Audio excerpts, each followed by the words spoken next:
Oi pessoal, tudo bem? Estou aqui hoje para falar sobre os fundos da XP no período de fevereiro, tá? E sobre os eventos de mercado nesse período. Fevereiro foi um mês que já teve divulgação de vários resultados de empresas referente ao quarto trimestre do ano. Tá? Acho que vale chamar a atenção um pouco para o resultado de Petrobras, tá? Até pela performance recente que a ação tem tido. Tá? O resultado não nos mostrou nada que altere nossa visão da empresa, ou seja, os custos da empresa estão até um pouco mais controlados, mas a empresa mais uma vez revisou investimentos para cima, que é algo que tem incomodado a gente com frequência, e os índices de retorno continuam em queda. Tá? Então toda a visão que a gente tem de Petrobras, que a gente já passou aqui, continua validada e nós não fazemos não temos nenhuma posição em Petro hoje, e continuamos com a cabeça de que não está entre os melhores veículos de investimento. Tá? Outro resultado muito importante foi o da Vale, né, que bateu todas as estimativas de mercado, principalmente por conta de volumes mais fortes na parte de não ferrosos. E acho que o resultado foi bom, mas acho que o mais importante para a Vale, sem dúvida, são perspectivas futuras. Nós, particularmente, estamos bastante otimistas com sustentabilidade de preço de minério, tá? E com isso também no case da Vale como um investimento que a gente vê muito retorno. Tá? Acho que esses são os principais highlights do mês, são os dois resultados mais importantes do mês com a nossa visão. Tá? O que a gente vai fazer esse mês também é passar para vocês algumas perguntas que nós temos recebido com frequência, tá? As perguntas mais feitas pelos nossos cotistas. Tá? Então, eu vou passar aqui por elas e tentar respondê-las. Tá? A gente tem uma pergunta de um cotista de Porto Alegre, que quer saber que tipo de fundamento que a gente percebe em OGX, dado que ela não tem produção efetiva de petróleo ainda. Tá? A OGX, na verdade, nós estudamos ela em cima de reserva. Tá? Nós temos uma ideia de reserva de petróleo que a OGX já tem, e além disso existe uma consultoria chamada Degollier que estima potenciais reservas adicionais em cima dos poços que a OGX tem em licitação. Então, as contas são baseadas em cima disso. Tá? A OGX, hoje ela só tem reserva, mas tem data já para produzir boa parte do petróleo que ela encontrou. Tá? Então, não se tem problema nenhum de fazer conta em cima da OGX com os dados de reserva. Só tem que, obviamente, se entender os riscos associados de cada empresa, como a gente entende de OGX. Tá? Uma pergunta de um cotista de Curitiba: por que a gente não tem Petrobras na carteira dos FIAs? Acho que acabei de passar um pouco sobre o resultado de Petrobras.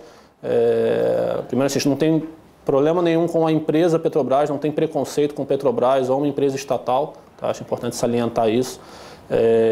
A gente não tem Petrobras hoje, primeiro porque a gente não acha que a empresa nos dê conforto, nos dê visibilidade para que nós encontremos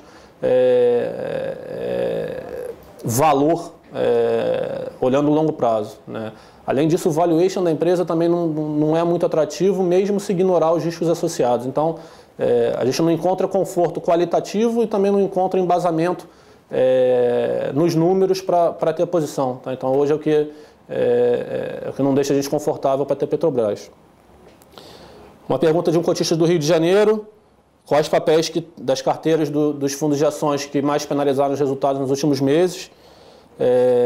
Diria que as principais posições foram Itaúsa, B2W e Even. Diria que foram as principais posições e Magnesita também, nos small caps principalmente, tá? que mais sofreram.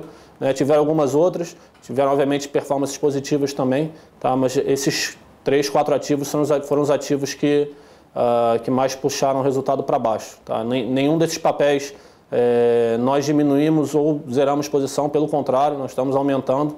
Tá? Então a gente acha que, apesar de uma empresa ou outra tá entregando um resultado um pouco aquém do que a gente gostaria de ver nesse curto prazo, a gente acha que o movimento de mercado jamais que ajustou para isso e está criando alternativas bastante interessantes de aumento de posição. Tá? Uma pergunta de um cotista do Rio de Janeiro sobre o fundo long short. Né, se um cenário de queda de bolsa prejudica o fundo. Né? Essa é uma pergunta interessante. Na verdade, nosso fundo long short é neutro, tá, por exposição, ou seja, toda exposição comprada que a gente tem que estar vendido no mesmo financeiro. Tá? Então, na teoria, a bolsa ir para 90 mil pontos, ou a bolsa cair para 30 mil pontos, o impacto no fundo deveria ser zero. A gente não tem nenhuma exposição direcional. Tá? Toda a performance do fundo deve vir de apostas relativas, né, de uma carteira de papéis contra índice ou contra outra carteira de papéis ou pares, enfim. Tudo que a gente faz no fundo longo short são apostas relativas em que o direcional de bolsa não deveria ter nenhum impacto na cota. Tá? Então a resposta é não. Não faz diferença se a bolsa está em queda ou em baixa para o longo short. O que faz diferença é a nossa capacidade relativa de escolher os melhores ativos em detrimento dos piores, né? Ou dos menos bons, vamos dizer assim. Uma pergunta de um cotista de São José dos Campos. Quais são os fatores que mais influenciaram para a queda da bolsa nos últimos meses?